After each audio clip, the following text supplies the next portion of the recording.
Geldim yattım.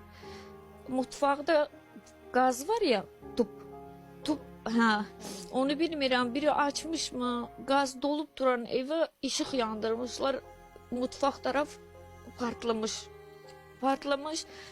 Şey, Allah mən tarafa gelir, mən de dururam, buna bakıram, neyliyim bilmiyorum. Alova baxırdı. Ha, neyliyim bilmiyorum. Uşaqlar da yanındaydı. Yok, adamdaydı. Saçlarım bu kadardı benim. Saçlarım çok sevindim. Birinci saçım yandı.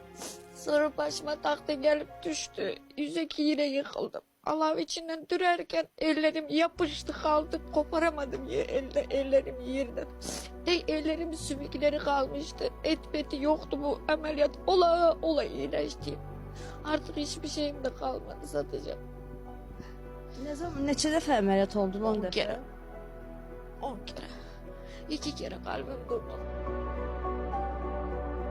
Yox, mən atmaram, nə, mən uşağımın anası, mən tıp bilənlər bilirəm, özümə görə nə qədər imkanım olub, hər şeyimi satmışam, torpağıma, maaşıma, nə deyim sənə. Ha, sevirəm, uşağımın anası xanımdır. Ben de seviyorum. Yine de can vermek lazım olsa vereceğim yine de. Onun üçün. Aman Allah. Əsl ailə nümunəsidir, dostlar.